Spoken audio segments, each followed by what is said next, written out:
Hello, welcome back to my another video. আজকে দেখাবো শুয়ে শুয়ে ম্যাট ইউজ করে এমন কি এক্সারসাইজ করলে লাভ হ্যান্ডেলস চলে যাবে, থাইও চিকন হবে। তো চলেন, একটা ম্যাট ইউজ করতে হবে এবং শুয়ে পড়তে হবে। শুয়ে পড়ে দুটা পা হালকা স্প্রেড করতে হবে। হালকা স্প্রেড করে নিটাকে ফ্লোর টাচ করব, আর এই নিটাকে এই ফ্লোর টাচ করব।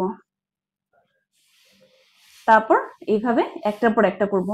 এটা থাইয়েও কাজ করবে, লাভ হ্যান্ডেলসও কমবে। মেক শিওর যে আমাদের ব্যাকবোনটা স্ট্রেট থাকবে।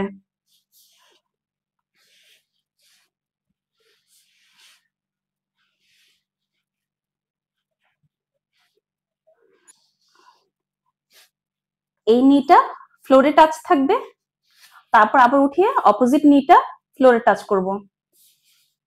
মেক শিওর যে ব্যাকবোনটা আমাদের স্ট্রেট থাকবে। একটা পায়ে 25 থেকে 30 টাইমস, আর অপোজিট পায়ে 25 থেকে 30 টাইমস। এটা করলে কোমরের যেমন মেদ ঝরবে, লাভ হ্যান্ডেলস কমবে, থাইও ওয়ার্ক করবে। এইভাবে রিপিটেশনটা করতেই হবে।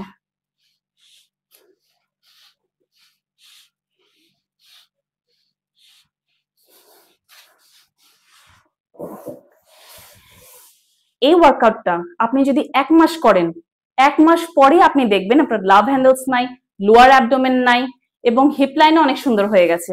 এমন টিপস পেতে আমার ফেসবুক পেজকে ফলো করুন ও ইউটিউব চ্যানেলকে সাবস্ক্রাইব করুন।